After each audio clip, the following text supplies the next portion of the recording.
శ్రీవార్ల బ్రహ్మోత్సవాల సందర్భంగా రెండవ రోజు బుధవారం ఉదయం ధ్వజారోహణ కార్యక్రమంను ముక్కోటి దేవతలను ఆహ్వానిస్తూ ఆలయ అర్చకులు అత్యంత వైభవంగా నిర్వహించారు.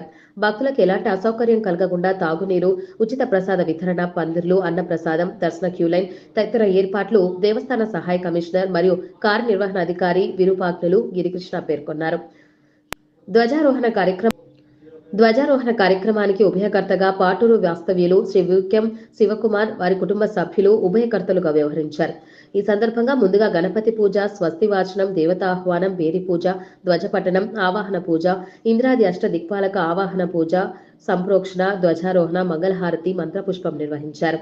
ఈ కార్యక్రమంలో శ్రీ స్వామివారి ధ్వజస్తంభం నందు నంది, త్రిశూలం, టమరుక, గురు ఏర్పరిచి ధ్వజారోహణ కార్యక్రమం నిర్వహించారు. అలాగే అమ్మవారి ధ్వజస్తంభం నందు సింహం, త్రిశూలం గుర్తులను ఏర్పరిచి ధ్వజపటము తోటి ధ్వజారోహణ కార్యక్రమం నిర్వహించారు.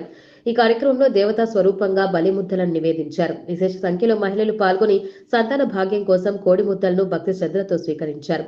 ఈ కార్యక్రమంలో దేవస్థాన సహాయ కమిషనర్ మరియు కార్యనిర్వహణ అధికారి విరూపాక్షులు గిరికృష్ణ, ఆలయ అర్చకులు, సిబ్బంది, భక్తులు పాల్గొన్నారు.